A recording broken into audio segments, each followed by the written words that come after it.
Olá, muito boa tarde, tudo bem? Meu nome é André Barbieres, professor de Direito Administrativo na Prova Concursos. Agora, precisamente 15 para as 3 desse domingo, nós estamos aqui para iniciar a correção do gabarito do MTE. Da minha parte, pode ficar tranquilo, tá? Uma prova extremamente difícil, uma prova complicada, cheia de pegadinhas. E aqui eu quero até lhe fazer a ressalva que eu fiz a marcação quais são os dispositivos de lei em que você encontra a resposta e lembrando que durante o dia, à tarde de hoje, outros professores estarão fazendo os comentários e depois todas as assertivas no blog já com gabarito, comentários, eventuais recursos. Da minha parte aqui, pelo menos 2 questões são possíveis para a interposição dos recursos. Bom, eu estou com a prova do MTE, aqui o cargo 2, agente administrativo. Nós vamos iniciar lá na questão 107. Diz assim, considerando o decreto 6170 e a portaria ministerial 507, que dispõe sobre normas relativas à transferência de recursos da União mediante convênios e contratos de repasse, julgue os itens que se seguem. Olha lá. Questão 107. Em caráter excepcional, órgãos e entidades federais poderão executar programas estaduais ou municipais e os órgãos da administração direta podem executar programas a cargo de entidade da administração indireta sob regime de mútua-cooperação mediante convênio. Vamos dar uma olhadinha no artigo 1º do decreto. Olha a redação do artigo 1º do decreto 6170. Lá no seu parágrafo 3º, excepcionalmente, os órgãos e entidades federais poderão executar programas estaduais ou municipais e os órgãos da administração direta programas a cargo de entidades da administração indireta sob regime de mútua-cooperação mediante o convênio. Então é cópia do artigo 1º, parágrafo 3º do decreto. Questão 107 está correta. Questão 108. Órgãos e entidades da administração pública federal não podem celebrar ajustes ou termos de cooperação entre si, contudo, podem firmar convênios. Aqui no artigo 2º, é vedada a celebração de convênios e contratos de repasse. Olha o inciso 3º, entre órgãos e entidades da administração pública federal.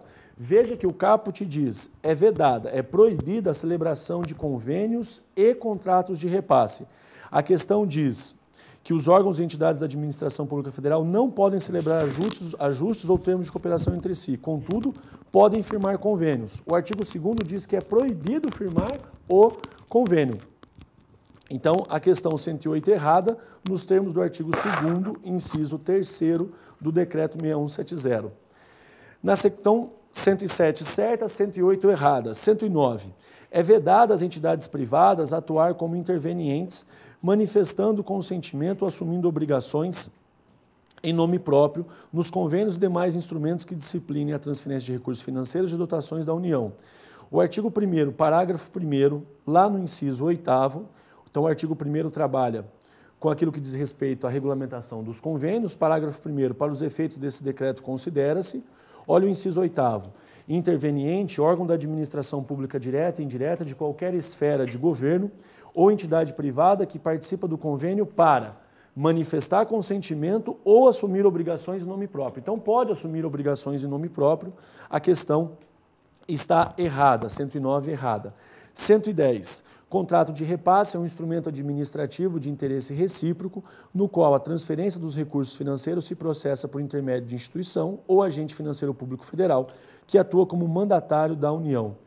Cópia da lei, artigo 1º, parágrafo 1º, inciso 2º. Está lá o que diz respeito ao contrato de repasse, cópia do decreto, a questão está correta. Então aqui nós ficamos com certo, errado, errado, certo. Vamos lá para 111. A 111 tem pegadinha, ele vai misturar a OS com a OCIP, então cuidado.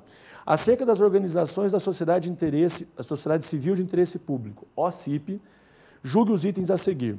A entidade interessada em qualificar-se como OCIP deve preencher requisitos expressos em lei, como, por exemplo, dar publicidade ao relatório anual de suas atividades e sujeitar-se a auditorias externas independentes. Pega para mim, por favor, a Lei 9790, vai lá no artigo 4º. Artigo 4º da Lei 9790 diz o seguinte: atendido o disposto no artigo 3º, e o artigo 3º fala sobre alguns requisitos que nós precisamos encontrar, ele diz: exige-se ainda, para qualificarem-se como OCIP, que as pessoas jurídicas interessadas sejam regidas por estatutos cujos normas expressamente disponham sobre.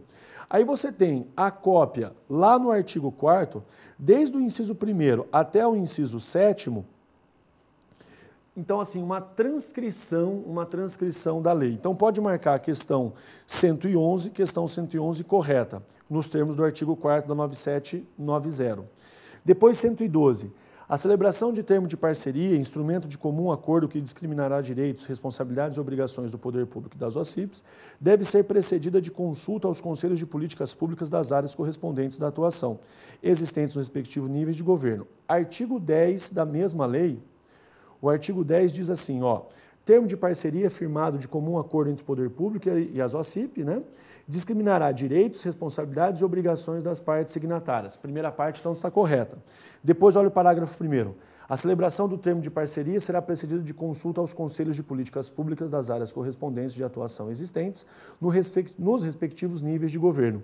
Então, nos termos do artigo 10, caput e parágrafo 1º, a questão 112 está correta. Vamos lá na 113. A qualificação de uma pessoa jurídica de direito privado como OCP ocorre por meio de ato de ministro de Estado ou titular de órgão supervisor, ou ainda pelo regulador da área de atividade correspondente a seu objeto social. Perceba que aqui nós estamos no artigo 2º, inciso 2º, só que de uma nova lei. É a Lei 9637. E a Lei 9637 de 98 dispõe sobre a qualificação de entidades como organizações sociais, OS, e não como OCP. Então, a questão 113, eles trocaram OS por OCP. E perceba que lá no caput diz acerca das OCP. Então, cuidado, a questão 113 ela está equivocada, porque o texto de lei que foi colocado para você não é da OCP, mas da OS. Essa é a pegadinha, tá? Você sabe, né? O CESP realmente não é uma banca de Deus. Mas, em todo caso, 113 errada, porque trocaram o OCP pela OS. Com base na Lei 11.107, agora consórcio público, julgue o próximo item, questão 114. Caso um Estado membro da Federação pretenda participar de consórcio público, ele deverá subscrever um protocolo de intenções, o qual deverá ser ratificado por lei. Pega para mim a 11.107, vai lá no artigo 5º dela. O contrato de consórcio público será celebrado com a ratificação, mediante lei, do protocolo de intenções. Então, a primeira parte está correta. Salvo se o ente federativo, aí aqui é o problema, no momento do protocolo. Olha o que diz o parágrafo 4º. É dispensado da ratificação prevista no caput desse artigo o ente da federação que, olha o que diz, antes de subscrever o protocolo de intenções. A lei fala de antes de subscrever. A questão diz no momento do protocolo. Aqui é o problema, tá? Já tiver editado lei disciplinadora sobre sua participação no consórcio. Me parece, sabendo do histórico do CESP, que a afirmativa será assinalada como correta. Mas tanto correta ou errada, cabe recurso dessa questão, porque nós temos o quê? No momento do protocolo, é o que diz a questão 114, e o texto de lei fala antes de subscrever o protocolo de intenções. Então, é esse entre vírgulas, né? Depois a professora Dani vem fazer a correção de português, é esse entre vírgulas que é passível de recurso. Se a questão for dada como correta, você pode recorrer pedindo ao gabarito errado, então logo a anulação, e se errado for, você pode pedir como correto. Por quê? Dúbia, duas interpretações possíveis na questão de 114, conforme o artigo 5º, parágrafo 4º. Eu vou divulgar o gabarito como correta, mas eu já estou lhe fazendo a ressalva e vou colocar no blog que é cabível o recurso, tá? Por quê? Porque a interpretação no momento do protocolo, literal, né, no texto da prova, com aquilo que diz respeito antes de subscrever o protocolo de intenções, aqui você pode interpor recurso, uma vez que a interpretação é dúbia. Fácil? Beleza. 114, então, eu coloquei como correta, mas com asterisco, tá? 115. Agora, 8666, as questões clássicas do CESP. No que se refere a 8666, julgue os itens subsequentes. Se a administração necessita adquirir equipamento que só podem ser fornecidos por produtor, empresa ou representante comercial exclusivo, a licitação é dispensada, pois cabe ao poder público ajuizar a conveniência e oportunidade da dispensa. Pegadinha. Vai na 8666, lá no seu artigo 25, olha o que nós encontramos na 8666. Lembra quando nós estudamos em sala e falei para você o seguinte: cuidado que vão trocar dispensável por dispensada, inexigível por dispensável e etc. O artigo 25 fala que a licitação será inexigível, é impossível licitar. Lembra? O I do inexigível é o I do impossível. Artista consagrado pela crítica, né? Então se você quiser contratar o Calypso, né, para ver a Joelma e o Chimbinha, graças a Deus só tem um, não tem como licitar. Se você quiser um serviço de alta especialização, não é qualquer um que faz, você também não tem como licitar. Um produto, um fornecedor, um bem exclusivo, se é fornecedor exclusivo, não tem outro. Como é que você vai licitar? Não tem jeito.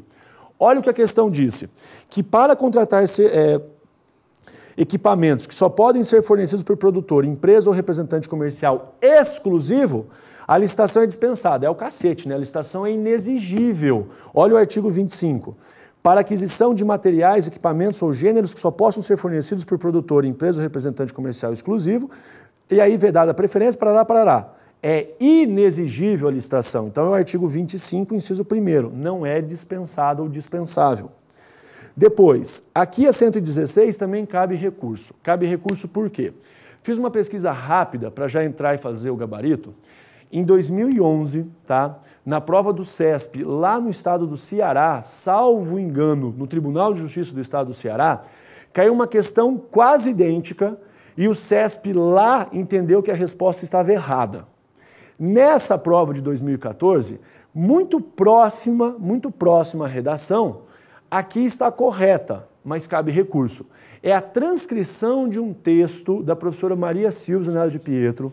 No livro dela tem este texto da sua questão. E o CESP já atribuiu como questão correta. Então veja, em 2011 o CESP deu como errada, em 2014 possivelmente ele vai atribuir como correta, porque no ano passado uma questão quase idêntica a essa foi cobrada. Olha só. Todos os contratos para os quais a lei exige licitação são firmados intuito personae. Você viu comigo, o contrato administrativo é intuito personae. Por quê? Porque você vai firmar o contrato, como regra, com aquele que venceu a licitação, óbvio. Entretanto, tem subcontratação. Se tem subcontratação, nos termos da lei, nos termos do edital, eu que venci a licitação, contratar com a administração, mas eu posso também fazer a subcontratação. Aí o contrato deixaria de ser intuito personae. E você viu que só existe um dispositivo em que o contrato deve ser intuito personae sempre, é o artigo 13, parágrafo 3º da 8666. Só para que você saiba, quando for apresentado um rol dos profissionais que serão responsáveis pela prestação do serviço, é aquele rol com aqueles profissionais que devem prestar o serviço. Mas tudo bem. Artigo 13, parágrafo 3º. Aí diz, todos os contratos para os quais a lei exige licitação são firmados em intuito personae, ou seja, em razão de condições pessoais do contratado, apuradas no procedimento licitatório. Ano passado isso caiu pelo CESP, foi dado como correta. Em 2011, uma pergunta muito próxima foi cobrada pelo CESP no estado do Ceará, salvo engano TJ analista. Lá o CESP afirmou como equivocada. Então aqui, se você entende que é correta, beleza, está no texto da professora Maria Silva Zanella de Pietro, no curso de Direito Administrativo dela. Se você entende que ela é equivocada, qual é o problema?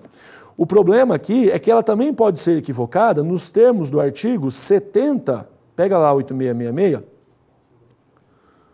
artigo 72 da 8666, diz assim, ó, o contratado, na execução do contrato, sem prejuízo das responsabilidades contratuais e legais, poderá subcontratar parte da obra, serviço ou fornecimento, até o limite admitido em cada caso pela administração. Ué, se eu posso subcontratar, então não é intuito personae.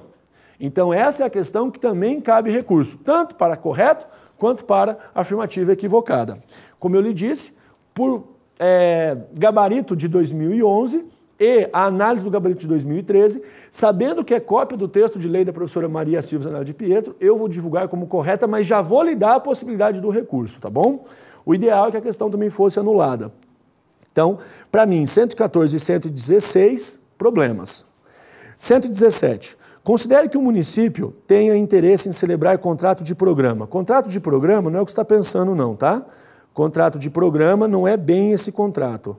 Contrato de programa, ele nem tem tanta emoção aqui não, tá? Esse contrato é um contrato sem graça, né? Não é o que você está pensando. Está lá no artigo 24, dentro de consórcios públicos, a licitação passa a ser dispensável. Dá uma olhadinha no artigo 24, inciso 26. Diz lá, é dispensável a licitação. Inciso 26. Fala assim, ó. A celebração de contrato de programa com ente da federação ou com entidade de sua administração indireta para a prestação de serviços públicos de forma associada nos termos autorizado em contrato de consórcio público ou convênio de cooperação. Eu posso afastar o dever de licitar no contrato de programa? Posso. Olha lá. Considere que o município tem interesse em celebrar contrato de programa com outro ente da federação ou com entidade de sua administração indireta para a prestação de serviços públicos de forma associada nos termos do autorizado em contrato de consórcio público. Nessa situação, a licitação será dispensável? Será dispensável. É o artigo 24, inciso 26 da 8666. Eu vou agora postar, né, daqui a pouco será postada para você as razões e os comentários de eventuais recursos, no meu caso, 114 e 116, perfeitamente possível o recurso e anulação das questões. As demais, texto de lei, então aqui acho que não cabe lá qualquer tipo de impugnação, né? Pelo menos é o que eu penso. Mas em todo caso, assim, ó, o resumo da ópera, uma prova difícil, extremamente difícil. E outros professores comentaram a mesma coisa. A professora Dani aqui concorda, está assim, né, já com um sorriso, né? A professora Dani de português, daqui a pouco ela vem aqui falar para você. E eles estão pedindo para eu ler um recado, mas eles escreveram, acho que com uma lapiseira 05, manja? Ah, melhorou. Vai transmitir durante a semana no site do Aprova. Os comentários serão transmitidos?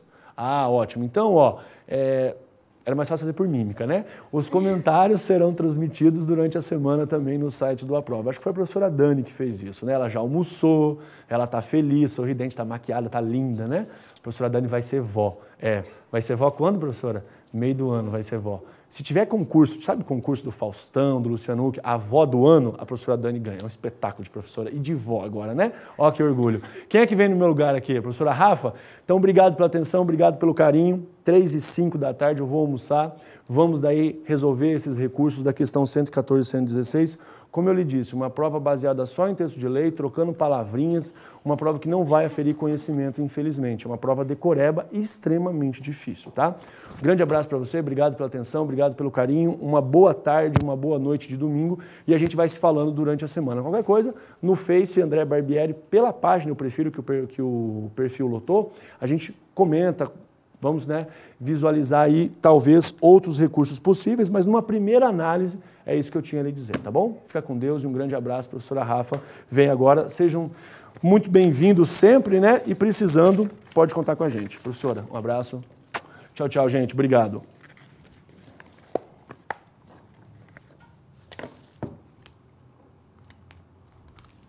Ok, pessoal, vamos lá, então. Eu vou corrigir com vocês a prova de agente administrativo, a legislação específica. Ok? Tá indo agora?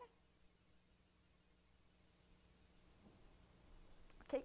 Vamos lá, então, pessoal. Agora com som, a gente vai corrigir a prova de legislação específica da prova de agente administrativo. O professor que lecionou o curso com vocês não pôde estar, então eu vou seguir a correção.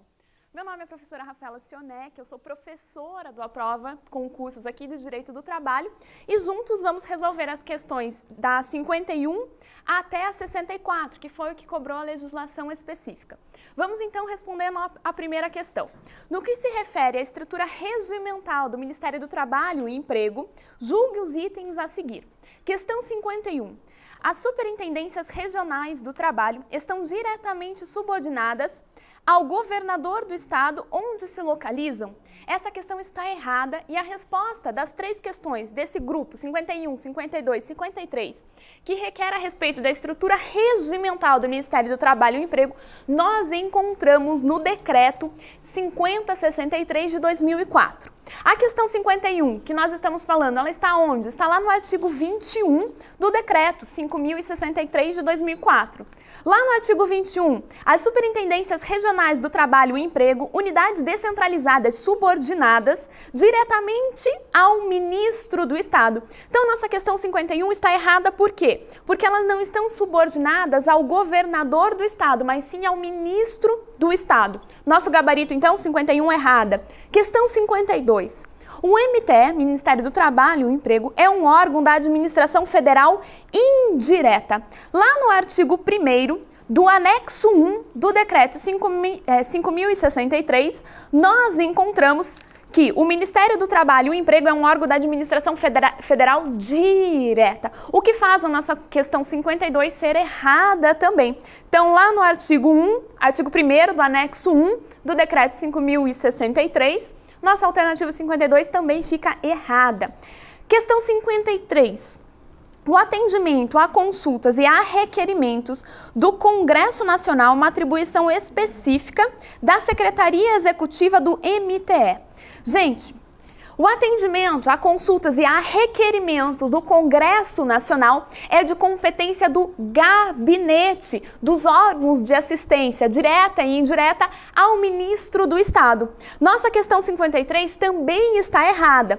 Ali, quando ela menciona que é a atribuição específica da Secretaria Executiva do MTE, não, é da atribuição específica do gabinete. Ali, nossa resposta está no artigo 3º, no inciso 2º do anexo 1 do capítulo 3º da seção 1 do decreto 5.063 de 2004. Nesse bloco das 3 primeiras questões, todas estão erradas. 51, 52, 53, todas erradas. Vamos para o próximo bloco. Com relação ao abono salarial e ao seguro-desemprego, julguem os itens a seguir.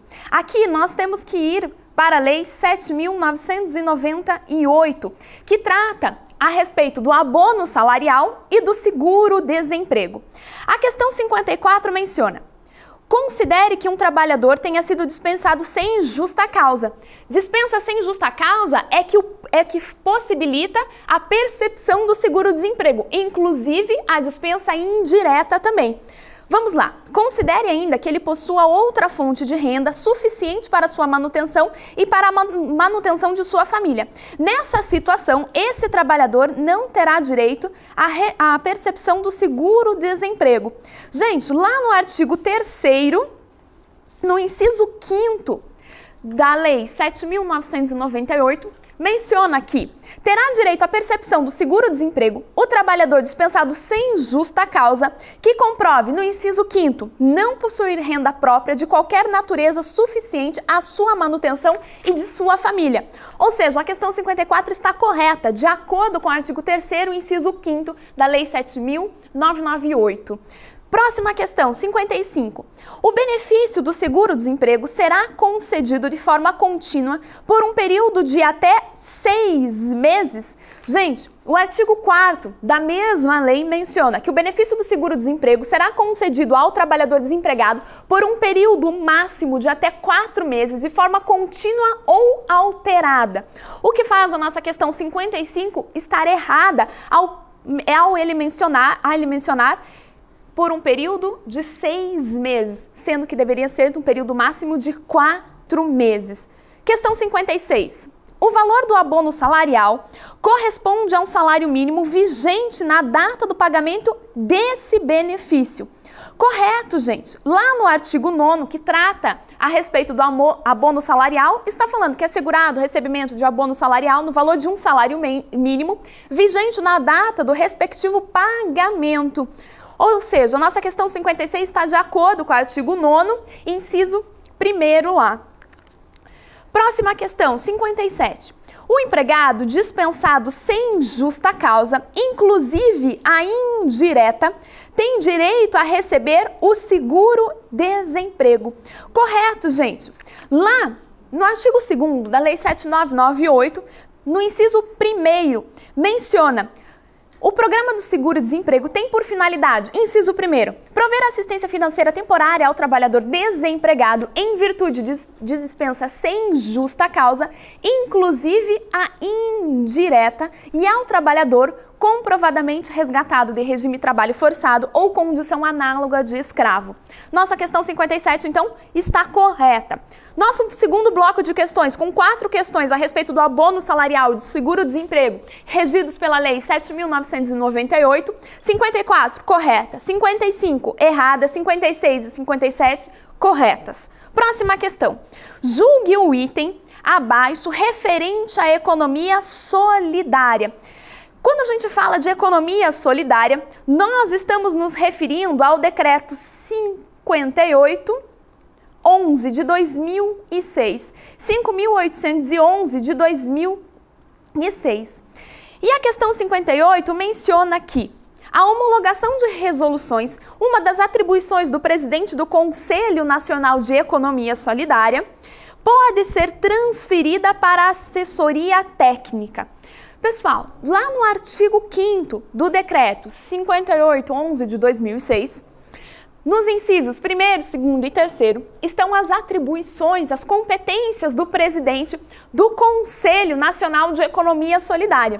E uma dessas atribuições é a homologação de resoluções. Entretanto, nada menciona a respeito da transferência para a assessoria técnica, o que torna a questão 58 errada. A homologação de resoluções, uma das atribuições do presidente do Conselho Nacional de Economia Solidária, é a homologação de resoluções, correto, mas nada refere-se à possibilidade de transferência dessa atribuição para a assessoria técnica, como mencionado na questão 58. Questão 58, referente à economia solidária, então, questão errada.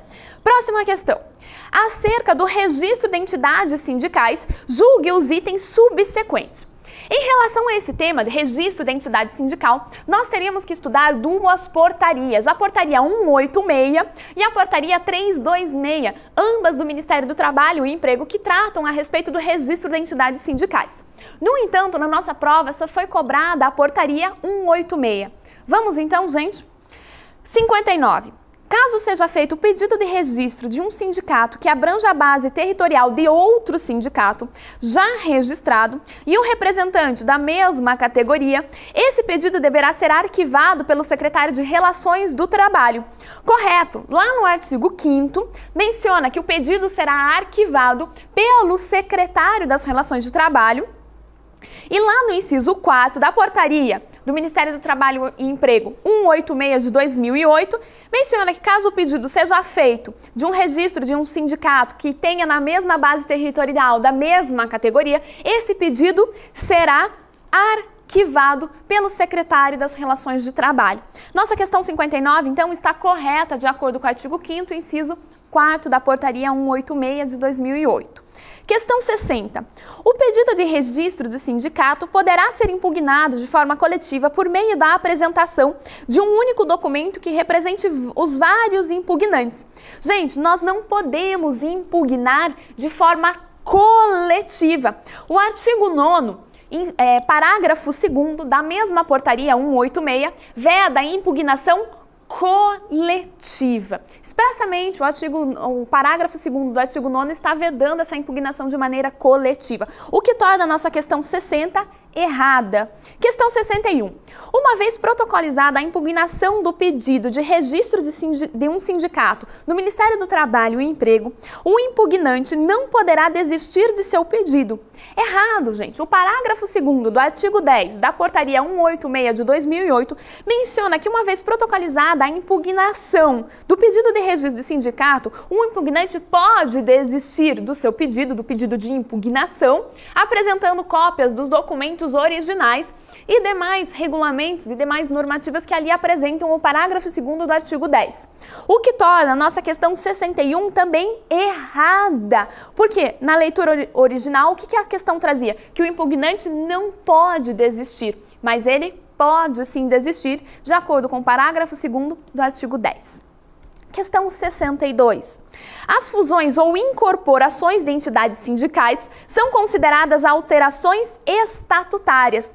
Correto, gente. Lá na portaria 186 de 2008, no parágrafo 1º do artigo 3º, exatamente esta redação. As fusões e incorporações de entidades sindicais são consideradas alterações estatutárias. Nesse bloco de questões a respeito do registro das entidades sindicais, como que ficaram nossas questões? 59 correta, 60 errada, 61 errada e 62 certa. Já estamos terminando, faltam duas questões a respeito de legislação específica. No que diz respeito à assistência ao empregado e ao empregador, bem como a homologação na rescisão do contrato de trabalho, julgue os próximos itens. Isso estava a respeito da homologação na rescisão do contrato de trabalho e assistência empregado e empregador, está disposto na Instrução Normativa do Ministério do Trabalho e Emprego, número 15. As duas questões, 63 e 64, referiam-se a essa Instrução Normativa 15. Vamos a 63. No atestado de saúde ocupacional, a declaração de inaptidão é uma circunstância impeditiva da homologação da rescisão do contrato de trabalho. Correto, pessoal. Lá no artigo 12, inciso 6º da Instrução Normativa do Ministério do Trabalho e Emprego, número 15, está mencionada que a apresentação de um atestado de saúde ocupacional, ASO, que nós chamamos atestado de saúde ocupacional, em que há uma declaração de inaptidão, este atestado de saúde ocupacional, com essa declaração de inaptidão, impede a homologação da rescisão do contrato de trabalho. O artigo 12 trata das causas impeditivas da homologação da rescisão, e uma dessas causas é a declaração de inaptidão mediante o atestado de saúde ocupacional. Próxima questão e última questão, 64. A assistência na rescisão de contrato de trabalho deve ocorrer em todos os contratos de trabalho, independentemente do tempo em que foram pactuados. Errado, pessoal. A assistência da rescisão do contrato de trabalho não ocorre em todos os contratos de trabalho. Por quê, gente? Lá no artigo 5º está mencionando que a assistência na rescisão do contrato de trabalho não irá ocorrer nos contratos que tenham sido celebrados com a União, com os estados, com os municípios, com as autarquias e também com os empregadores domésticos, ainda que tenham optado pelo FGTS. A gente sabe que o FGTS tornou-se obrigatório, mas não há assistência ainda aos empregados domésticos, aos empregadores domésticos, quando vão fazer a rescisão do contrato de trabalho. O que torna a nossa última questão, a 64, errada. A respeito do bloco de homologação da rescisão do contrato de trabalho, questão 63 correta e questão 64 errada, de acordo com o artigo 5º da Instrução Normativa número 15 do Ministério do Trabalho e Emprego. Pessoal, a respeito da nossa prova, foi uma prova difícil. Na legislação específica, eles cobraram muitos detalhes de todas, seja dos decretos, seja das INs, seja das portarias que estavam previstas no nosso edital, no nosso conteúdo programático. De fato, não foi uma prova, foi muito superior, na verdade, do que um nível médio para um cargo de agente administrativo. No entanto, algumas das questões da legislação específica que nós pudemos observar aqui na correção que eu estava fazendo, que elas foram letras de lei, mas muito específica, de temas muito separados, o que aumentou, na verdade, nosso nível de dificuldade.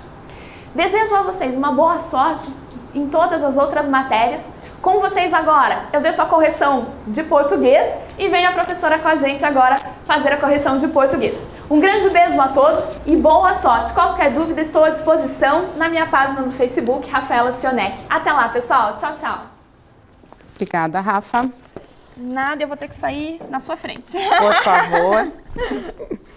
Bom descanso, bom domingo. Bom domingo bom a almoço. todos. Olá, boa tarde para você que está aí assistindo. Pois é, estamos aqui nesse lindo domingo de sol, dando uma olhadinha na prova do MTE, e assim como a professora Rafa disse, o professor Barbieri também já havia mencionado, não foi uma prova das mais fáceis. Algumas questões, pensando agora especificamente em língua portuguesa, chamou muito a atenção, enquanto nós estávamos discutindo, conversando acerca das questões, mas uma coisa, fomos unânimes, todos nós, a professora Agamenon está lá fazendo a correção também, a prova exigiu bastante mesmo. Então, parabéns a você aí que foi fazer a prova hoje de manhã, que estudou, se dedicou, se empenhou, e a gente tem certeza de que vão conseguir, sim, sucesso nessa prova, vão ter um resultado super bacana. Então, eu vou comentar aqui com vocês agora as questões de língua portuguesa, redação oficial e a questão de redação. Então, vamos lá para a nossa primeira parte, a parte de língua portuguesa. São 3 pequenos textos que esta prova trouxe para nós. Não considerei os textos muito difíceis. Aliás, o primeiro texto me agradou bastante, né? Já sabia que era um texto que falava sobre a inserção da mulher no mercado de trabalho, porque uma aluna já havia comentado no Facebook, mas realmente um texto muito bacana. É interessante pensar uma prova de língua portuguesa, sobretudo organizada pelo CESP, que tem essa questão do certo e do errado que assusta muita gente, com 3 pequenos textos que facilitam bastante em relação a buscar questões interpretativas, sobretudo interpretativas. Mas a gente já sabe que a prova se divide aí questões de interpretação, questões de produção de inferência e questões de análise sobre aspectos linguísticos. Então a gente vai observar aí as primeiras 5 questões que versam sobre o texto extraído do próprio MTE sobre a inserção da mulher no mercado de trabalho. Então as questões são as seguintes, acompanhe aí por favor. Só não se esqueça, claro, se trata de um gabarito extraoficial.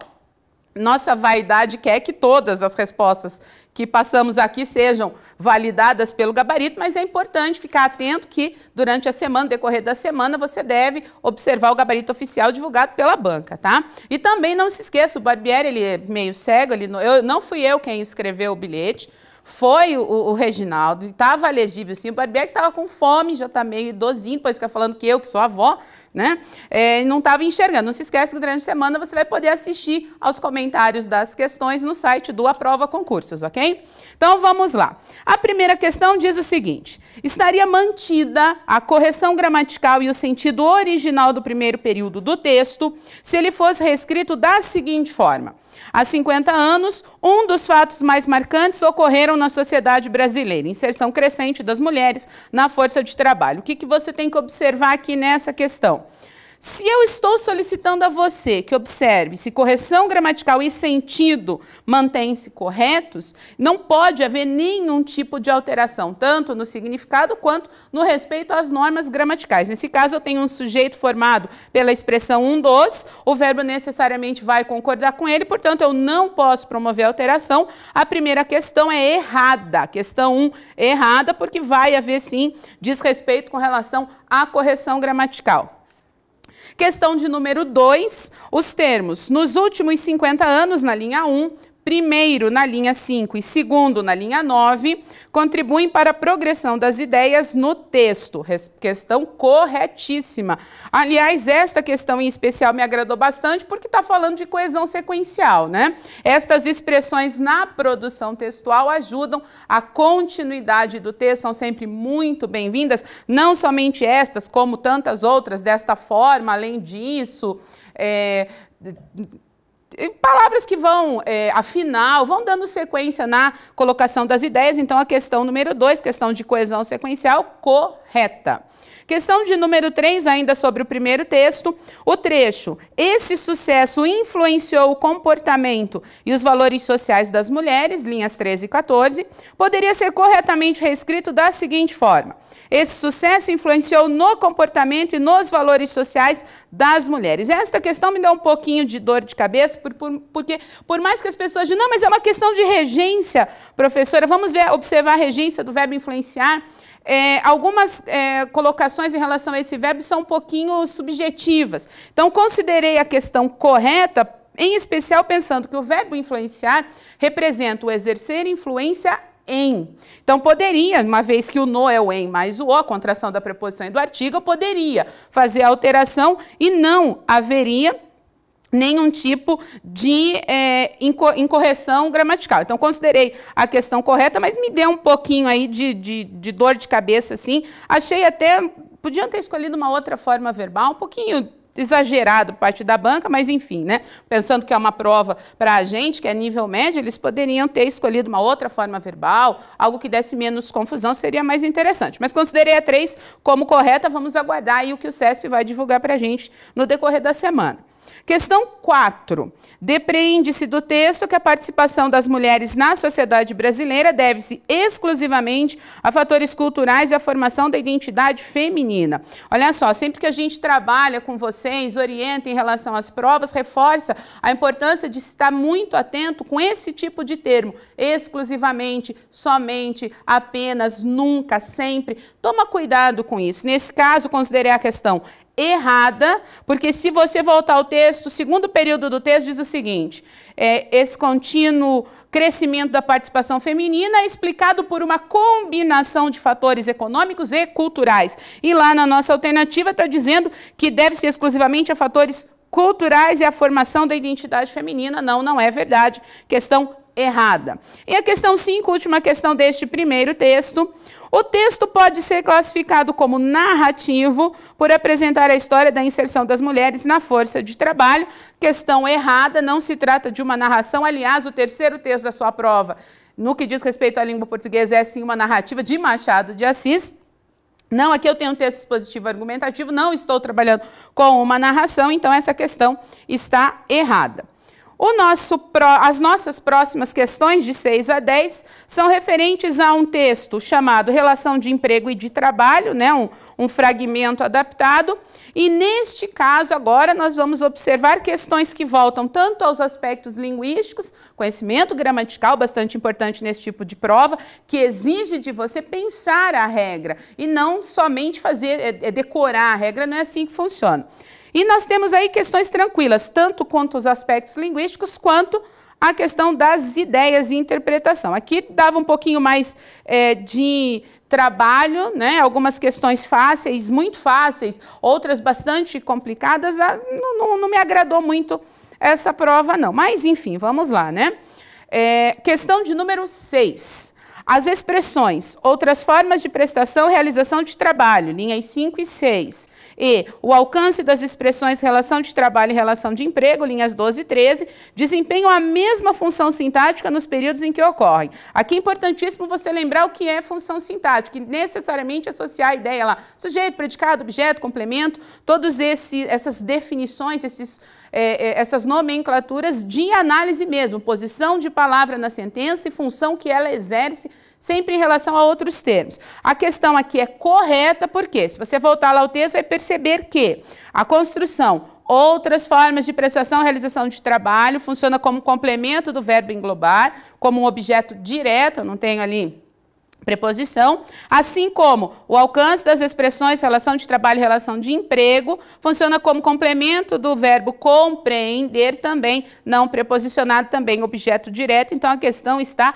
correta. Na questão de número 7, no trecho, está ligada a relação de trabalho subordinado, que corresponde ao vínculo de emprego, linhas 16 e 17, seria mantida a correção gramatical, pensando em regra, caso se substituísse o elemento que por a que. Embora, olha a concessiva, as relações entre os termos da oração fossem alteradas, realmente.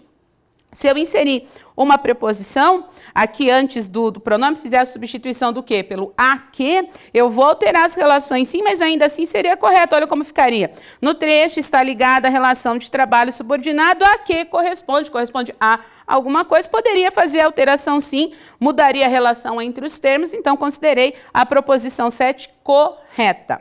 Questão de número 8, os termos como na linha 6 e, por exemplo, na linha 15, são usados com a mesma finalidade no texto, ilustrar o que se disse anteriormente. Certinho, né? Se você observar lá, o como está apresentando logo depois dessa palavrinha, a gente tem ali uma exemplificação, assim como, por exemplo, faz a mesma função, a 8 é correta. Questão de número 9, já está quase acabando as questões com relação a esse segundo texto, diz o seguinte: caso se substituísse o conectivo mas, que é uma conjunção adversativa, na linha 10, por no entanto, seriam mantidos a correção gramatical e o sentido do texto. No entanto, e mas são conjunções adversativas, são equivalentes, não há problema nenhum pensando no aspecto gramatical. Só que a proposição quer que você observe o sentido. Então, necessariamente, você deveria ir até a linha 10 para ver se a relação que se estabelece é de oposição. Porque em algumas construções, mas também vai funcionar como aditivo. Então, olha o que diz lá no texto. Para compreendermos o alcance das expressões... linha 10. Assim, toda relação de emprego e espécie é uma relação de trabalho, mas nem toda relação de trabalho é uma relação de emprego, estabelece oposição, então poderia trocar sem problema nenhum. A questão de número 9 também considerei correta. E a questão de número 10 diz o seguinte: depreende-se do texto que os termos relação de trabalho e relação de emprego são antônimos. Pois muito bem, essa questão, o que você tinha que observar aqui? Antônimos estabelecem relações de contrários. E não é isso que o texto está dizendo. A questão número 10 está errada. Por quê? a gente está fazendo a leitura atenta do texto, você vai entender que um contempla o outro. Então, quando ele fala em relação de emprego, a relação de emprego ela é mais ampla, a relação de trabalho ela é mais específica. Então, a relação de emprego faz parte faz parte do outro, não são contrários. Um vai acabar abarcando, abocanhando o outro, então considerei aí a questão de número 10 também errada. E aí a gente pode partir, nossa, mas é grande a prova, hein? A gente pode partir para o terceiro texto, que é um texto de Machado de Assis. Eu não entendi ainda por que eles gostam de fazer isso com vocês. Machado de Assis é maravilhoso, eu adoro a leitura de Machado de Assis, mas ele faz uso de termos um pouquinho mais difíceis, coisas que nós não estamos acostumados no nosso dia a dia. Então eu penso, talvez eu até esteja equivocado, que isso pode fazer vocês sofrerem, né? Começa a ler o texto, um texto tão bacana o primeiro, o segundo já um pouquinho mais trabalhoso em relação às oposições que se faz, mas o terceiro, mesmo sendo uma narrativa, complicadinho, né? Mas adorei o texto, espero que vocês tenham gostado também e não tenham tido problemas com a linguagem dele. A gente está falando de um texto aí que data do século XIX. É complicado, né? Mas tudo bem, vamos lá. Julgue os itens subsequentes referentes às ideias e às estruturas linguísticas do texto acima. Então, vamos lá, a questão de número 11 diz assim. Na linha 15, a forma pronominal lá em anunciá-la refere-se à polícia. Errado, refere-se à carteira. Olha lá no texto, ele diz assim, vamos lá, cadê? A consciência acabou por lhe dizer que não podia, que devia levar a carteira à polícia ou anunciá-la. Anunciará a carteira. O que significa esse anunciá-la? Dizer, eu encontrei uma carteira. Quem perdeu, procura por mim. Então, o lá é a carteira, está errada a 11. Vamos para a 12, que foi outra questão que me deixou com a pulga atrás da orelha. Infere-se do trecho acima que o personagem está angustiado pelo fato de ter encontrado uma carteira e pelo dilema de usar ou não o dinheiro que, por acaso, pudesse encontrar dentro dela. Então, fiquei olhando para assim, a gente está dando com interpretação. O ponto de partida da interpretação é sempre o texto.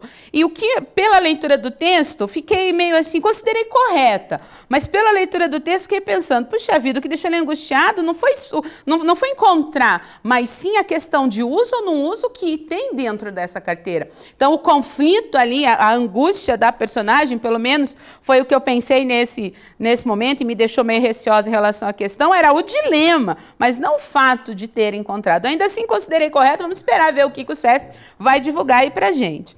E a questão de número 13, por tratar de um conflito interior acerca da ética e da moral, o trecho acima é predominantemente dissertativo. Nada a ver, cuidado para não se equivocar com essas construções bonitas que o CESP gosta de fazer. Errado, eu tenho um texto narrativo aqui, não texto dissertativo. O pressuposto da dissertação é a opinião, e aqui se conta um fato. Então, essa aí é errada, a 13 errada. 14, o termo ser na linha 7 e na linha 10 pertence à mesma classe gramatical. Necessariamente tinha que voltar lá. Primeira aparição do termo ser, eu tenho um pronome que está ali junto ao verbo encostar.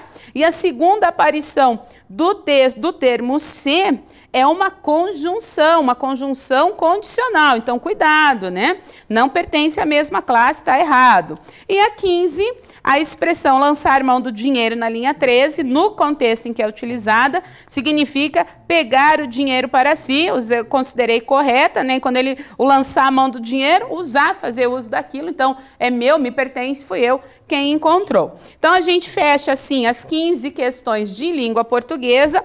Temos ainda as 3 questões de redação oficial e a questão de redação a serem comentadas nesse lindo domingo de sol. Que calor. Tomara, nós estou muito confiante que vocês tenham ido muito bem nessa prova, que eu tenha ido muito bem nessa prova também, né? Vamos dar uma olhadinha. Eu gostei muito da suposição da redação oficial. Olha o que, vou ter que ler, olha o que diz lá. Machado, chefe do setor do MTE, encaminhou uma mensagem de correio eletrônico a Alencar. Eu adorei isso, né? Chefe do patrimônio do mesmo ministério, solicitando-lhe o envio com urgência de material de expediente para sua sessão. conforme lista anexa à mensagem. Machado não acrescentou ao e-mail certificação digital, nem utilizou o recurso confirmação de leitura, apesar de disponível. Professor, por que você gostou disso? Ah, Machado, gente. Automaticamente pensei em Machado de Assis, Alencar, pensei em José de Alencar, e na rixa que muitos estudiosos da literatura colocam a ver entre esses dois personagens, uma questão de triângulo amoroso, mas isso é outra história. Professores de português vão gostar muito disso. Então, nós temos essa situação hipotética, o CESP gosta muito de colocar você a pensar as proposições das questões feitas, sobretudo nesse caso de redação oficial, e aqui você tem que tomar bastante cuidado para não se equivocar, hein? Com base na situação hipotética acima, e no que dispõe o Manual de Redação da Presidência da República, julgue os itens seguintes. E todos os itens, as 3 questões de redação oficial versam sobre e-mail, que é a seção 8, artigo 8, me esqueci, e não tenho nenhum professor aqui para me ajudar. Lá no manual, a gente tem uma passagem toda só de e-mails, só de comunicação eletrônica. E todas as proposições aqui falam sobre isso. Olha, puxa vida, a gente quando vai falar de redação oficial acaba focando para vocês, né? Padrão ofício, fique atento, ó, memorando, ofício, aviso, fala do fax, fala do telegrama, fala da expedição de motivos, fala da mensagem, da circular, aí eles me colocam apenas, então, somente e-mail. Mas vamos lá, né? Olha só que interessantes as questões. Questão 16. Na mensagem eletrônica enviada, para facilitar a organização documental, Machado deveria ter dado informações detalhadas acerca do arquivo anexado e tê-lo encaminhado preferencialmente no formato PDF. Está errado isso, gente. Se vocês olharem lá no manual, ele vai dizer que a mensagem eletrônica não precisa trabalhar com informações detalhadas, com informações mínimas. É o contrário. E a predileção não é por PDF, mas sim por rich test. Então, toma cuidado com isso, está errada essa número 16. Questão de número 17, o e-mail encaminhado por Machado, além de estar inadequado quanto ao recurso confirmação de leitura, não pode ser aceito como documento original. Esta está correta. O que acontece? Quando você manda um e-mail, você deve usar a certificação de leitura, embora o documento só tenha validade se houver certificação digital. Então, essa está corretíssima. E a questão de número 18, a nossa última questão dessa parte, certo e errado, diz assim: o expediente oficial e-mail apresenta flexibilidade tanto na forma quanto na linguagem, o que tornaria adequada a situação e análise da seguinte mensagem. Prezado Alencar, mande rápido, por favor, os materiais descritos na lista anexa. Cordialmente, Machado. Não, essa aí está errada. Embora ele tenha essa flexibilidade, a questão da linguagem deve ser prezada. Então, precisa fazer preservada, aliás, precisa fazer uso de uma linguagem muito próxima à linguagem de documentação oficial. Então, essa está errada. E o cordialmente, gente, nem se usa. O que a gente tem determinado pelo Manual de Redação Oficial é atenciosamente e respeitosamente conforme ao posicionamento hierárquico do signatário e do interlocutor. Então, tem que tomar muito cuidado para não se equivocar, porque às vezes a gente pensa, eu vou usar o cordialmente porque é bonitinho. Não é, tá? Então, essa de número 18 está errada. Então, terminamos aqui as questões objetivas desta prova. Eu realmente espero que vocês tenham ido muito bem. E para eu poder ir embora, e o professor Agamenon poder fazer, né? Que já está aqui do meu ladinho, poder fazer o gabarito da parte que diz respeito a ele, precisamos falar da prova discursiva, muito bacaninha. Eu vou ter que dizer para vocês que quando eu olhei, eu pensei que era uma prova de superior. Eu não achei que era de médio, porque o que a gente tem como entendimento das provas que o CESP organiza? Trabalha para o nível superior questões bem pontuais e específicas de edital. Trabalha para o nível médio, normalmente, questões que envolvam a atualidade. Eu achei, assim, bacana a proposição, mas achei um pouco complicada, né?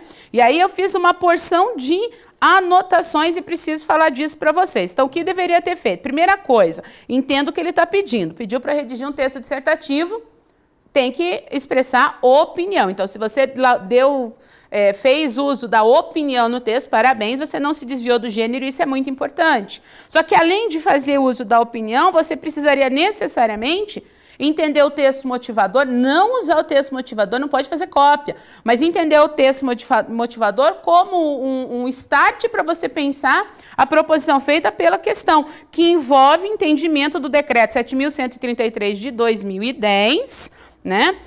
Que fala sobre a questão da gestão de pessoas, avaliação de desempenho, administração por objetivos, bastante interessante sim, mas você tinha que ter esse conhecimento para poder produzir a sua redação. Não foge muito daquilo que a gente normalmente conversa. Você quer fazer um texto, você quer escrever, você precisa ter informação sobre o assunto, porque se eu não tenho informação, eu não consigo escrever. Então, precisava disso. E além, é claro, de fazer uso de todos os recursos e estratégias possíveis para redigir um texto coeso, coerente, de continuidade, que se mostrasse um todo significativo.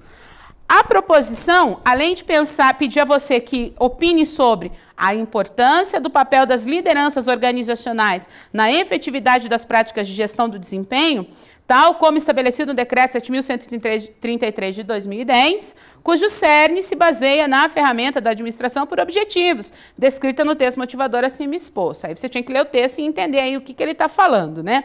Na verdade, o que a gente tem que pensar aqui? Aplica-se a gestão pública, critérios de avaliação que até então eram aplicados apenas na iniciativa privada, para que a avaliação do desempenho possa exercer uma finalidade de mérito mesmo. Então, você fez um bom trabalho, para que não haja interferências na sua avaliação, de repente um ponto não interfira em outros, e você possa ter um retorno, você, funcionário, ter um retorno por isso. Nesse sentido, eles colocaram para vocês aí 3 situações que deveriam ser necessariamente abordadas. Ó, não se esqueça que quando uma proposição de redação coloca para você, ao elaborar seu texto, aborde necessariamente, é porque eu preciso ver isso na sua produção. Então, o primeiro dos itens pedia a relevância, a importância do estabelecimento de pacto entre lideranças e empregados no que concerne aos objetivos, as metas e as estratégias de trabalho. Necessariamente aqui, se você pensasse no que é ser um líder, olha que sugestão interessante, como esse líder deve ser visto, o próprio pressuposto líder, que vai fazer a questão de você associar a figura da pessoa, competência, carisma, admiração, ele já vai exercer uma influência bem significativa diante dos funcionários. E exercer essa influência faz também com que ele tenha condições de delegar funções, delegar atribuições. Então, ó, são situações interessantes para serem abordadas no texto. O segundo item pedia que você... e valiam 7 pontos dos 19 possíveis, uma vez que um dos pontos é destinado à legibilidade, letra, a questão do respeito às margens, né, tentar ser mais linear, e a questão da paragrafação, que muitas vezes as pessoas esquecem. O segundo item pede a importância de as lideranças proverem condições psicológicas e sociais favoráveis ao desempenho individual. Então, a função desse líder mesmo, enquanto pessoa responsável por oferecer ao funcionário, ao trabalhador, condições tanto de autoestima, de reconhecimento de trabalho, quanto do próprio espaço, do trabalho mesmo, né? Então, ele coloca aqui condições psicológicas e condições sociais. Faça com que você é o líder, então faça com que a sua equipe de trabalho se sinta motivada a trabalhar, produzir e oferecer resultados. E, por fim, o papel das sessões contínuas de feedback, né, o dar respostas a esse grupo de trabalho entre lideranças e empregados ou equipes de trabalho. Então, fiz algumas anotações, algumas colocações aqui. Poderia, é uma sugestão, eu acho legal a gente ressaltar aqui que quando nós nos propomos a fazer o gabarito extraoficial aqui, não é só dizer para você essa é certo, essa é errada, mas também explicar qual era o ponto de partida que você deveria ter tomado. Da mesma forma, eu não vou corrigir a sua redação aqui, mas eu posso te orientar quanto ao entendimento da proposição e, de repente, sugerir, ó, seria interessante ver isso numa possibilidade de texto. Então, pensei que, de repente, focar essa aproximação do setor público às estratégias e ferramentas do setor, que até então pertenciam apenas ao setor privado, para justamente ter uma avaliação de desempenho centrada em resultado e mais funcional, desenvolver o texto atendendo às 3 proposições colocadas pela banca na questão. Então, o líder e a sua relação com os empregados, a questão dos objetivos, metas e estratégias que precisam ser comuns, tanto a quem lidera quanto a quem é liderado, a boa relação que vai desenvolver, sim, a questão da meritocracia, né, vai gerar resultado, e o feedback. A importância dessa conciliação, o da resposta, vai fazer com que se entenda bem a diferença entre a eficácia e a eficiência. Então, quando eu dou o produto, quando eu dou a ferramenta, eu vou obter o resultado. Então, são colocações bem interessantes, sugestões, lógico, mas o mais relevante aqui é você entender que o texto motivador não pode ser cópia e atender necessariamente às proposições feitas pela banca, porque quando eles vão corrigir a sua redação, pegam aquela famosa tabelinha de micro e macroestrutura, lá na macroestrutura eu vou ter esses 3 itens e a atribuição de valor a cada um dos itens, e se você atingiu de 0 a 7 ou de 0 a 6. E o que eu desejo, lógico, é que você tenha atingido a nota máxima, se não a máxima, mas muito próxima disso, porque com certeza você merece. Então, era isso que nós tínhamos para conversar. Eu desejo muito, muito, muito sucesso para todo mundo que está aí conferindo com a gente aqui do Aprova Concursos o gabarito dessa prova do MTE, mas eu não posso ir embora sem antes mandar um beijo. Professor, você já vai entrar, mas eu preciso mandar um beijo pro meu filho que está assistindo lá em casa, porque eu prometi. Gente, não é fácil, são 10 para as 4. Não é fácil sair de casa no domingo na hora do almoço. Os filhos não né? Então, Diego, beijo para você. Para todo mundo que está aí, minha cunhada que veio de São Paulo também, Alessandra, beijo para você, sua linda. E até, quem sabe, o próximo gabarito aí. Prazerzão estar aqui com vocês, meninos que vão continuar trabalhando. Bom trabalho, professor Agamenon, por favor. A prova é toda sua. Você já almoçou, professor? Obrigado, eu já almocei. Eu também, mas o Barbieri, tadinho, Barbieri foi almoçar agora. O pessoal de trabalho Tchau, aqui pessoal. Também não começou, não almoçaram ainda, tá todo mundo na correria desde as 11 horas. Olá, pessoal, olá, cheguei aqui para corrigir essa prova. Nossa, gente, eu estava achando que a prova de orçamento tinha sido difícil. Acabei de ver a correção dessa parte de redação. Gente, não tem nada mais difícil que redação. Bom, tá aqui a professora concordando comigo. Orçamento é moleza, gente. Orçamento público é moleza. Dessa danada da redação é complicada, né? Sabe que eu estava contando essa semana mesmo, lá no Rio Grande do Sul, onde eu trabalho no Tribunal de Contas, que eu perdi 3 concursos já, no ano passado 2 e no ano retrasado 1, bem bacana lá, salarão de analista. Perdi por causa da danada da redação. Eu preciso criar vergonha na minha cara e me dedicar mais à redação. Eu tenho bastante dificuldade, isso é um ponto que eu preciso acordar nesse mundo dos concursos públicos, porque não adianta ter uma redação mais ou menos, eu acho que a minha redação é muito mais ou menos, tem que estar muito bom mesmo, gente, tem que estar muito bom. E eu estou pegando aulas com a professora, para fazer redação, estou mandando algumas para ela corrigir também, porque eu estou precisando. Nossa, gente, estou precisando demais. Mas vamos falar de uma coisa tranquila aqui, né, gente? Que foi a prova de orçamento público. Deixa eu até pegar onde é que está o orçamento. Estava parado em redação, vendo redação com a professora. Aqui. Tá, brincadeiras à parte, agora vamos falar bem sério, né? Prova de redação, a prova de orçamento público desse ano do MTE foi a mais difícil de 2014. Gente, foi muito difícil, mas já sinalizou, sabe? Eu comentei até no meu Facebook, lá tinha comentado com os alunos, comentei em aula com vocês também, para vocês darem uma olhada na prova da Polícia Federal que ia acontecer antes da de vocês. E ela seguiu, assim, eu não digo as mesmas questões, mas seguiu o mesmo modelo, forçou bastante no orçamento público e deu uma prova fácil na parte de arquivologia. E repetiu exatamente para nós. A parte de orçamento público está bem difícil, bem difícil. Então não se preocupem, muita gente deixou questões em branco, não se preocupem com isso, porque essa prova estava num nível realmente fora do padrão para uma prova, como a professora falou, uma prova que seria do nível médio, né? Então eles extrapolaram assim absurdamente a prova, muito embora várias questões parecendo ser extremamente difíceis eram solucionadas com conceitos básicos que nós vamos passar para vocês. Mas o mesmo padrão do condicionamento que foi dado na prova da Polícia Federal agora acho que era para a gente, né? Para gente técnico, né? Que é assistente técnico da Polícia Federal, 2014, foi a mesma sequência, muito pesada a prova na parte de orçamento e bem mais tranquila a prova na parte de arquivologia. Mas vamos às questões, vamos direto lá. Questão 43.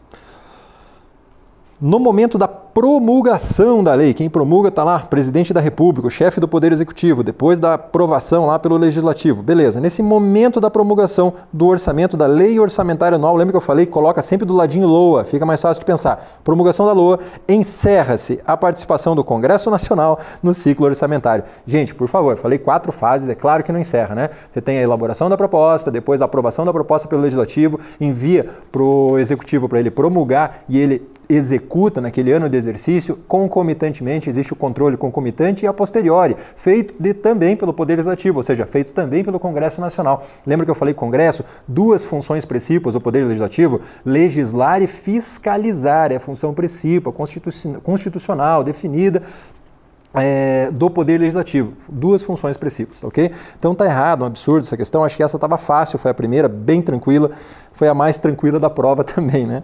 Vamos à próxima. Constituição Federal de 88 permite a realização de operações de crédito, de crédito que exceda o montante das despesas de capital.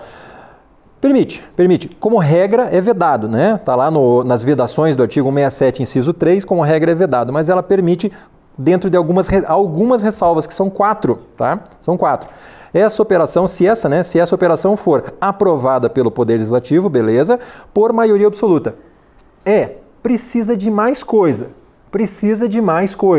Aí nós vamos ver para que lado que a banca vai correr. Eu acho, pelo meu conhecimento do CESP, que ela vai dar como certa. Vai chover de recurso, tá? Porque, na verdade, ele precisa não só da maioria absoluta, ele vai precisar que seja via crédito especial ou crédito suplementar, ou seja, vamos entender que de jeito nenhum por crédito extraordinário, ou seja, tem que ser crédito suplementar ou especial, tem que ter finalidade precisa, não pode ser para uma finalidade abstrata. Até aí eu acho leve, poderia não aparecer essa situação na finalidade específica, né? Mas resumo, são 4 critérios onde ele deu precisa de maioria absoluta. Sim, precisa, não está de todo errado. É uma questão bem complexa, tem que esperar o entendimento da banca. A princípio eu entendo ela e responderia ela como certa. Respondi, passei o gabarito preliminar, vamos esperar a CESP aí a posição dela.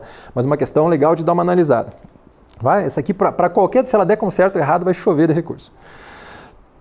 Na próxima, 45. Nas transferências de crédito orçamentário, beleza, a gente estudou bastante nas transferências, a despesa do órgão transferidor é registrada como dedução das receitas arrecadadas a fim de evidenciar o valor líquido da receita pertencente ao órgão arrecadador. Por favor, né, gente? Avaliar a receita líquida não existe, tá? Não tem essa conversa. Lembra quando eu expliquei para vocês no princípio da discriminação? Você tem que pegar tudo que você arrecada, tudo que você gasta e a contabilização é feita depois. Você tem que ter tudo pelos seus valores brutos. Então, discriminado, todo pelos seus valores brutos, princípio da universalidade, todas as receitas, todas as despesas, o controle tem que ser pelos seus valores brutos, tem nada que fazer avaliação com líquido. Aqui está um absurdão. Eu acho que passando por aqueles conceitos de princípios orçamentários, dava para resolver essa questão. Muito embora o texto estava super pesado, conceituado, matava facinho com o princípio do orçamento bruto ou o próprio princípio da discriminação. Tem que estar tudo discriminadinho, não pode ficar aparecendo valores líquidos lá dentro. Não, pelos valores brutos, tá? Então, a questão está bem errada. Só como referência para dar uma olhadinha, vale também o ponto da 4320, artigo 6º, parágrafo 1º. Ela dá uma lembrançazinha nesse assunto, tá? Próximo, daí já um outro campo, né, no que se refere à programação e à execução orçamentária, bem como as receitas e despesas públicas. Joia, julgo os seguintes itens. 46. O empenho prévio, beleza, o empenho tem que ser prévio, né? O empenho prévio à despesa, o empenho é prévio à despesa e cria para o Estado uma obrigação de pagamento. Pronto, acabou a questão. Não cria obrigação. Gente, eu coloquei uma transparência, acho que eu fiquei 10 minutos falando com vocês só sobre isso. Está escrito na Lei 4320 que o empenho cria obrigação, mas a totalidade de todos os doutrinadores e legislações posteriores entendem que o empenho não cria obrigação de pagamento. Tá? Não cria obrigação de pagamento. Essa questão aqui, ela está errada, já morre no início. Acabou a questão. O resto todo, o pior de tudo é que dá para se considerar. Mas a questão está errada toda ali no começo, porque não cria obrigação. Acabou. Mas vamos verificar o que a CESP vai dizer. Mas é muito difícil, não vou mexer nisso aqui não. Está errado. 47. Na estrutura programática da despesa, nossa, essa questão foi super difícil, gente. Essa questão foi super difícil. Dificilmente alguém conheceria esse tópico específico e marcaria. Conhecendo até um pouquinho sobre o que a gente tratou em aula lá, sobre as ações, né, que se dividem em projetos, atividades e operações especiais, dava para entender que ela realmente é uma operação especial, mas para conhecer esse assunto, estar estudando esse assunto, muito poucos candidatos estariam marcando com firmeza essa questão. Então, o correto até seria deixar em branco mesmo. Mas vamos lá, na estrutura programática da despesa, está toda correta, tá? Já vou adiantando, está toda correta. Na estrutura programática da despesa, as despesas decorrentes de sentenças judiciais, por não gerarem um produto. Sim, não gerarem um produto e não dão suporte a uma atividade do Estado também, né? Tem duas situações, não só a situação do produto.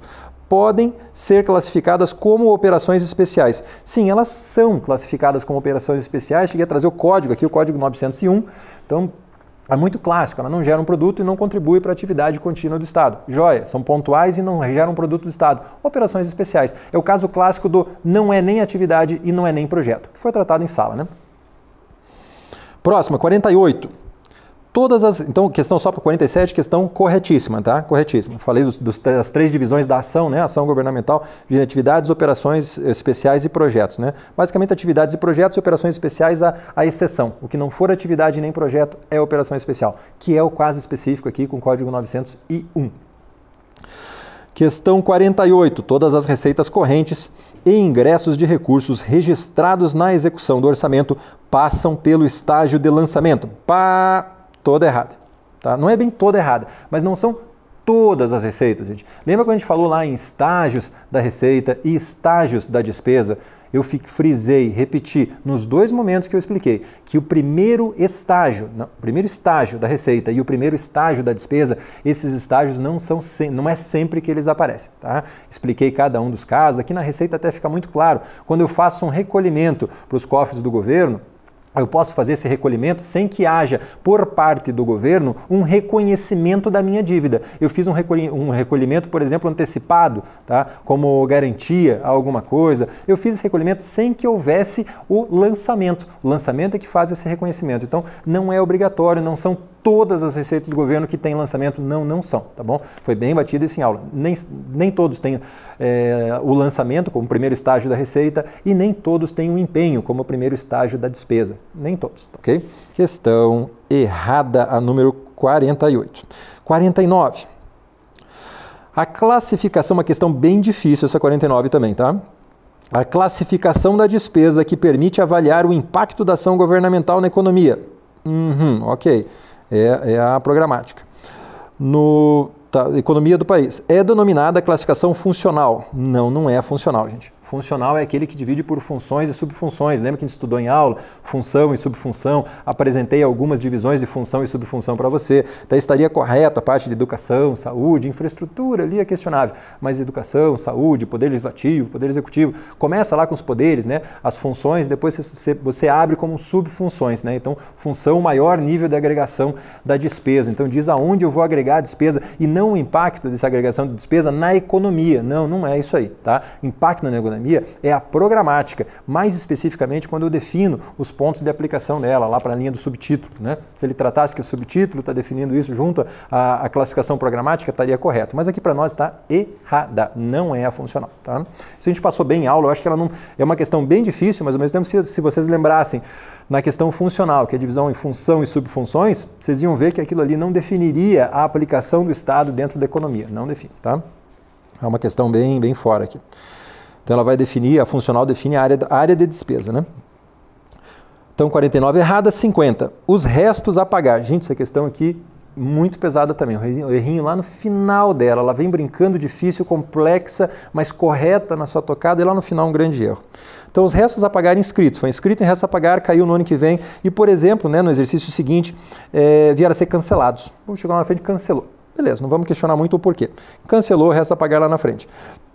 Que vierem a constituir obrigação em outro exercício futuro, ou seja, chegou no 2 exercícios depois, a pessoa de direito veio com uma ação contra o Estado buscando aquele direito, ou seja, vai constituir uma ação daqui 3 anos, né? Não para o seguinte, mas para o próximo, né? No segundo ano posterior ao do exercício. Beleza, uma obrigação lá naquele terceiro ano. Serão pagos a conta de despesa orçamentária no exercício em que forem liquidados. Gente, está quase tudo certo, é no exercício em que eles forem pagos, tá? No exercício em que eles forem pagos, não liquidados. Não é a liquidação que vai definir isso.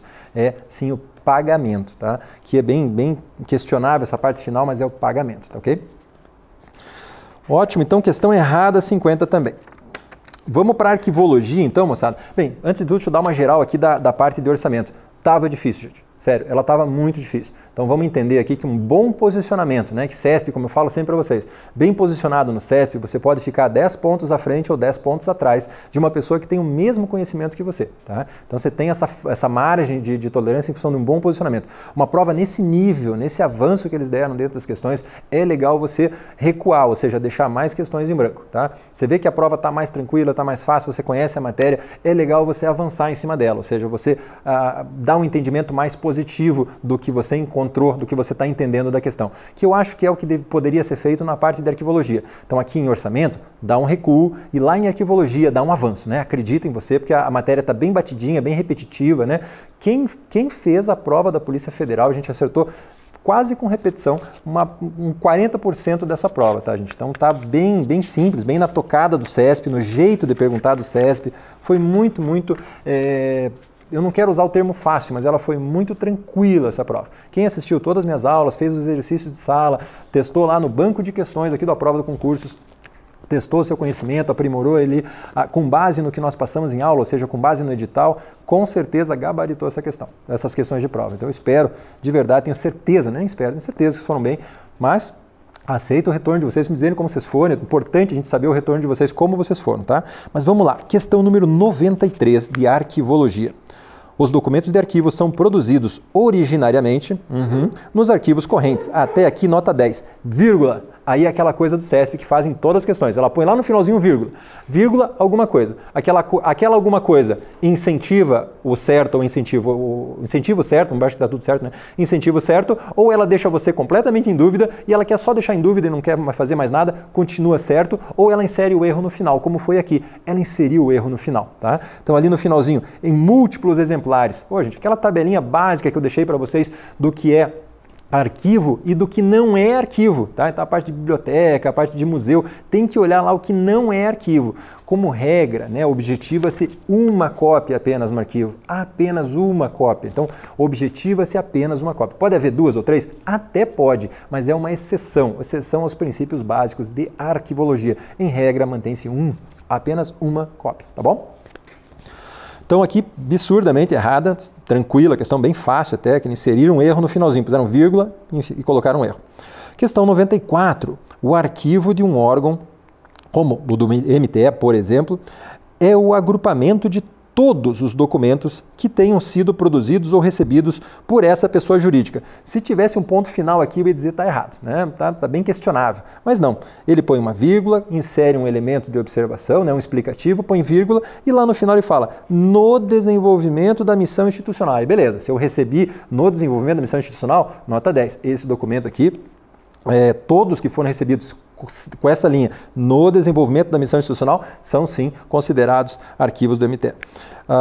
E só o exemplozinho do meio que poderia estar errado, mas não está, independentemente do suporte físico, gênero documental e da natureza desses documentos. Fizemos uma questão da prova, eu acho que foi a prova da PF, que foi em julho do ano passado, exatamente dessa, mas gente, é igual, tratando esse termo do independentemente do suporte físico em geral, mas é quase idêntica, gente, procurem no material, é quase idêntica ao que eu dei em sala de aula. Foi bem difícil até na metade do ano passado, porque foi a primeira vez que eles cobraram. Agora, para nós, repetiram. Então, repetiram uma questão que eu dei em prova, em sala, tenho certeza que vocês acertaram essa questão correta, corretíssima, tá? Dei uma olhada se não for da PF, mas tá nos meus exercícios de sala. Se não for PF, foi a Polícia Rodoviária Federal, um dos dois, que aconteceram um mês de diferença disso. Mas questão 94, correta. 95. Para a separação dos documentos, como os do MTE, daqueles acumulados por outros órgãos. Lembra? Beleza, princípio da proveniência. É indicada a teoria das 3 idades documentais? Não. Não é essa linha das 3 idades, não. Não é só porque eu coloquei numa idade que eu posso misturar todos esses arquivos, aí, ou seja, arquivos oriundos de vários órgãos, como ele fala aqui, né, de outros órgãos, do MTE e de outros órgãos, vai virar uma bagunça. Lembra em aula que eu falo muito principal ou princípio? A tocada de aula, né, por favor. Principal ou princípio da proveniência ou do respeito aos fundos. Não pode nunca perder ele, tá? E aqui é só uma tratativa, tem uma questão bem trabalhada, bem elaborada. A CESP sempre, ele adora, ele é apaixonado por esse princípio e tem que ser mesmo, ele é o principal princípio, tem que ser bem trabalhado, bem batido em sala. Então, questão tranquila, errada, bem facinho. 96, próxima. Na avaliação de um grande volume de documentos, achei bacana esse termo, grande volume de documentos. Não vai mudar nada aqui para a questão. Grande volume de documentos de arquivo, a decisão sobre eliminação de documento e a consequente operacionalização, né? Ou seja, eliminar esse documento, operacionalizar essa eliminação, são decisões finais e irrevogáveis. Não, por favor, né, gente? Existem vários critérios de conveniência, até mesmo de oportunidade, que eu posso revogar também, assim como esse ato, né? O ato que está definindo a eliminação desses documentos. É um absurdo falar que a decisão é final e irrevogável, é absurdamente errado. Então eu tenho certeza também que vocês não podem, não sei, o professor não falou isso, eu não vi isso direito, gente, mas não tem como, é aquela história, a prova está fácil, vai em cima dela, não fuja das questões, vai em cima, está errado, pá. Joia? Próxima, 97, vamos para outro tópico aqui, né, no que se refere ao gerenciamento de informação e à gestão de documentos. Gente, essa parte de gestão de documentos é que eu mais gosto, mas vamos lá. A gente tem gostado dessa matéria, eu gosto, é engraçado. Caso seja necessário uma avaliação documental, deve ser criado o Código de Classificação de Documentos de Arquivo. Uma boa questão, tá, gente? Uma boa questão. Deve. Eu vou avaliar com base num código, né? Uma função básica da avaliação é eu classificá-lo. Vou precisar de uma tabela de classificação para fazer essa avaliação do documento. Eu preciso, sim. Eles deram uma invertida nas fases aqui, deram uma temperada de frase curta, muito boa questão. Essa talvez eu diria que é a questão mais difícil da prova, tá? Mas muito inteligente, uma questão correta. Muito bem escrita, uma boa questão, uma boa escrita, bem analisado, porque conseguir escrever muito em pouca coisa, está muito bem escrito, né? Então ele foi bem conciso, bem direto e bem trabalhado. 97, correto. Vamos a 98. Eliminação, está trabalhando com eliminação de documentos de arquivo, protocolo, eliminação, protocolo e transferência de documentos de arquivo, para o arquivo intermediário, ou seja, sai lá, para o intermediário, né? Vamos pensar do corrente para o intermediário ou até mesmo do permanente para o intermediário, são atividades desenvolvidas no arquivo permanente. Não, o arquivo permanente não elimina. Número 1, arquivo permanente não elimina documento. Falei isso 50 mil vezes. Por que eu falei? Porque a CESP já tem 50 mil questões perguntando isso, né? Arquivo permanente não elimina nada. Não elimina nada. Então já vamos morrer aqui, não vamos nem ficar discutindo o resto, as outras questões, tá? Tá errado, ok? Então, 98, errada. 99, a organização dos documentos de valor permanente. Beleza, valor permanente, também conhecido como valor secundário, né? Mais usado até valor secundário pelo próprio CESP. Mas valor permanente é feita com base nos critérios estabelecidos pelos postulados teóricos da gestão de documentos. Ele se utiliza, sim, desses postulados, mas a base para uma gestão documental em termos de administração pública, vamos ter que ter o foco aqui, nosso conceito de administração pública, serão geridos aqui pelo CONARC. Essencialmente, as normas no CONARC vêm em prol da gestão dos arquivos permanentes. Tinha até uma questão em sala exatamente nesse sentido. Muito embora, até a minha explicação estava nesse sentido, né? Muito embora a maioria das normas do CONARC sejam em prol do arquivo, dos arquivos permanentes, eles também se aplicam aos arquivos correntes e intermediários. Mas, ou seja, como regra para nós, vamos pensar que é o CONARC. Eu acho que essa questão aqui está errada. Vamos ver, eu até vou esperar o entendimento do CESP, como é que ela colocou em sentido lato sensu ou mais aplicado, prático da administração pública. Eu acredito que ela vá pelo prático e vai considerar essas normas do CONARC, não gerais, de maneira alguma gerais, como diz aqui, com base nos estabelecidos no postulados teóricos. Não vai para essa linha, não. Próximo. Então, a 99 errada, 100. A 100. Para a formulação do programa de gestão de documentos, é necessário o respaldo do diagnóstico da dificultação arquivística. Claro, né, gente? Se eu vou falar no programa de gestão, né, então na formulação no programa, lembra em aula que eu tratei bem isso? Quando eu quero começar um programa, eu estou começando, eu vou ter que fazer o quê? Um diagnóstico. Vamos dar uma olhada no que eu tenho. É aquela ideia do começo, do início, eu preciso, realmente é a base. O diagnóstico está relacionado exatamente a isso. Questão 10, muito bonitinha, perfeita. Acho que aqui também não tinha dificuldade nenhuma. 101. Os arquivos correntes por serem formados pelos documentos, com grande possibilidade de uso. Beleza, repetido, né? Corrente, grande possibilidade de uso. Joia. Uso corrente, uso repetitivo, uso com muita frequência, tem vários nomes que eles colocam. Joia, grande possibilidade de uso. Beleza. Devem ficar próximos dos usuários diretos? Claro, né, gente? É o óbvio do óbvio, choveu no molhado. Várias formas de falar a mesma coisa? Questão correta, não tem uma vírgula para falar dela. Próximo, aqui sempre tratando o protocolo, né? Sempre tem uma questãozinha do protocolo e as fases. Registro, recebimento, expedição e a distribuição dos documentos de arquivo são atividades desenvolvidas pelo protocolo. Nota 10, questão bem simples até, né? Na prova da Polícia Federal lá estava mais pesadinha, essa agora de 2014. Até eu diria que estava mais difícil que a nossa, sabe? Mais difícil que a nossa. bem facinho, eram todas, a gente viu lá o re-recladismo, lembra o mnemônico? Re-recladismo dentro do protocolo? Bate direitinho no re-recladismo. A maneira próxima, 103, então vamos para um outro grupo, né? No que diz respeito a tipologias documentais e suportes físicos. Olha, explorou bastante essa parte de suportes físicos, achei bem interessante, estava um pouco abandonado de cobrança, eles voltaram a cobrar, mas bem tranquilo, nossa, eu esperava questões melhores até, vieram bem tranquilas, bem fáceis, até porque a gente estava estudando a parte do microfilme, né? Mas vamos lá, vamos comigo. A maneira mais adequada de preservação em longo prazo, sempre gravei, preservação em longo prazo. Essa é uma questão bem a cara do CESP, né? Esse termo mais adequado.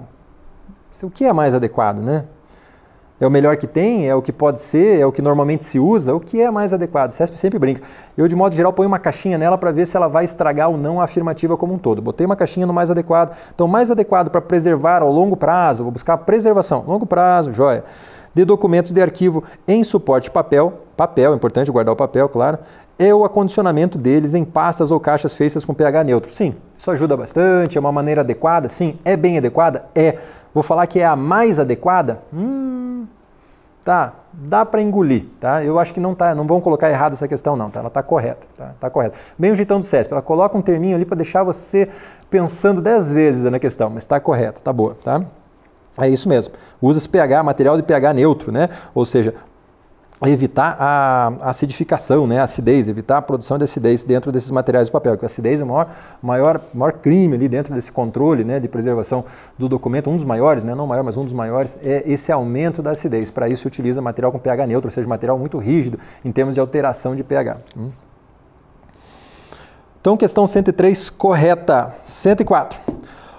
Os microfilmes fazem parte do gênero documental conhecido como filmográfico. Não, né, gente? Por favor, é micrográfico. A função, a razão de existir dele não é para você assistir aquilo como um filme, né? Não é para você tocar aquilo como um vídeo, como um player, só porque você reduziu o tamanho e vai tocar em vídeo. Não, você reduz para reduzir espaço. Lembra? Ele pode chegar até 2% da redução do seu tamanho, né? Até 2% vira um quadradinho aqui pequenininho, uma folha inteira de A4. Tá? Então a ideia é redução do tamanho, é para que ele continue sendo um documento. Ele nunca vai sair de um documento em papel, por exemplo, para virar um filme. Não é esse foco, tá? Se ele tiver esse foco, ele passa para um outro gênero, tá? Uma outra razão de ser da sua função. Mas não, a função dele é só micrográfica.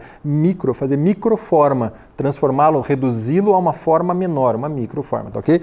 Então, o seu gênero aqui é micrográfico, em função do conceito de redução. Errada a número 104. Vamos à próxima, 105, a microfilmagem, que garante a autenticidade de documentos. É uma maneira legalmente aceita de substituição do suporte documental. Claro, né, gente? Veja o caso clássico, a gente sempre fala, eu repito, e é bem batido em prova, a ideia do cheque. Então eu tenho uma forma em papel e transfiro ele para uma microforma. Então de uma para outra, é válida. Essa função é válida. Serve para isso? Serve também, tá ok? Então está correta, não tem como considerar ela errada. E caiu exatamente esse na prova agora de 2014 da Polícia Federal. Caiu uma bem similar, se não era idêntica, quase idêntica assim, essa questão. Estão gostando de trabalhar esse assunto. 106. Os documentos digitais produzidos e ou recebidos no desenvolvimento das atividades do MTE, por não serem considerados arquivos, devem receber o tratamento fornecido, blá, blá, blá, blá, blá, blá, pela tecnologia da informação. Claro que os documentos eletrônicos vão ser tratados pelo setor de tecnologia da informação da empresa, mas, gente, de novo, mais de 50 mil questões do CESP tentando dizer, ou afirmando, a maioria delas erradas, né, afirmando que os documentos, por serem eletrônicos, não são documentos, não pertencem à gestão de documentos, não fazem parte do grupo documental daquela instituição. Tudo um monte de abobrinha, tudo um monte de absurdo. Claro, não interessa se ele vem em papel, se ele vem em eletrônico, se ele vem em microforma, se ele vem em vídeo, se ele vem em filme, se ele vem em CD, se ele vem em pendrive. Ele deve ser tratado pelo sistema arquivístico como um todo, gente, como um todo. Então é uma questão bem simplinha. Nossa, eu estou já cansado. Quem fez as questões aí comigo, eu acho que eu fiz umas 5 lá em aula e falei que tinha mais de 50, se for procurar, só do CESP. O CESP gosta de brincar com isso. Tanto gosta que pimba, caiu na nossa prova. Tá bom? Gente, era isso aí a correção. Espero que vocês tenham ido muito bem nessa prova, torci bastante por vocês hoje de manhã, estava lá rezando em casa, rezando de boa mesmo, eu tenho esse hábito, hein? Não sou rezador fervoroso, não, mas eu sempre dou minha rezadinha. Por todos vocês, porque eu tô na verdade torcendo, a gente prepara a aula especificamente para vocês e torce por vocês nessa prova, tá? Então espero que vocês tenham ido muito bem, qualquer dúvida e solução, até um possível recurso que vai abrir a partir da liberação do gabarito oficial, a gente vai estar preparando, vai estar disponibilizando para vocês no site. Podemos discutir também lá na página do professor Agamenon, vamos bater um papo lá para ver como é que foi, como é que não foi, que eu posso ajudar mais vocês, tá bom? Estamos aqui para isso. Um abraço, moçada, sucesso, bom descanso, bom restinho de domingo.